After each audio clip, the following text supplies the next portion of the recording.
Ethics बहुत ज़रूरी है दोस्तों। एक बेटा अपने घर गया अपनी माँ के पास।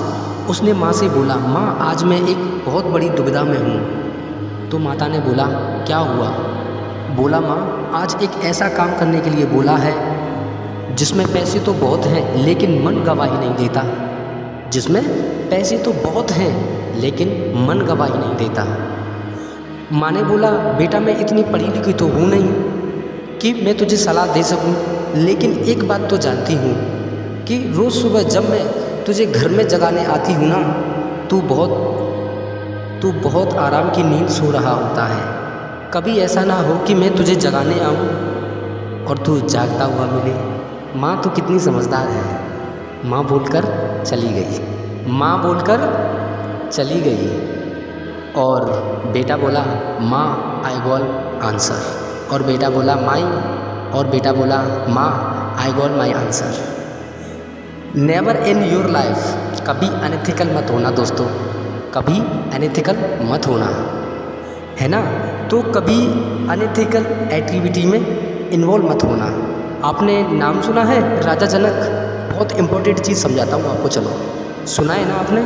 राजा जनक सीता जी के पिता थे। एक बहुत बड़े ऋषि हुए। चलो मैं आज आपको एक ज्ञान की बात बता देता हूँ। सीता जी के पिता राजा जनक थे और वो एक ऋषि के पास बैठे हुए थे। ऋषि का नाम था याज्ञवल्क्य जी। याज्ञवल्क्य जी। तो राजा जनक और उनकी आपस की बातें चल रही थी। तो राजा जनक याज्ञवल्क्य जी से पूछते हैं, तो ऋषिवर आदमी किसकी रोशनी से देखता है? तो ऋषि बोले, राजा आपने ये कैसी बात कर दी? ये तो बहुत छोटी बात। तो ऋषि बोले, राजा आप कैसी बातें कर रहे हो? ये तो बहुत छोटी सी बात तुमने पूछ ली। आदमी सूरज की रोशनी से देखता है। तो राजन बोले, महाराज अगर सूरज अस्त हो तो फिर? तो ऋषि बोले, फिर आदमी चांद की रोशनी से देखता है। तो राजन बोले, महाराज अंधेरी रात हो और अमावस की रात हो और फिर तारे भी ना हो, फिर ऋषि बोले, जब कुछ भी ना हो तो आदमी आवाज़ की दृष्टि से देखता है। बोले, आवाज़ की दृष्टि से देखता है। तो राजा बोले, तुम किसी वन में भटक जाओ, घनघोर अंधेरा हो, सूरज भी ना हो, कहीं दूर से तुम्हें आवाज़ देकर पुकारे तो तुम वहाँ जाओगे कि नहीं जाओगे? आवाज़ से दिखाई तो नहीं देगा लेकिन मालूम चल जाएगा कि कहाँ जाना है।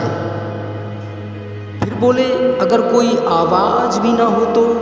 राजा बोले, सूरज भी ना हो, चांद भी ना हो, तारे भी ना हो, आवाज़ भी ना हो, फिर आदमी किसकी दृष्टि से देखेगा?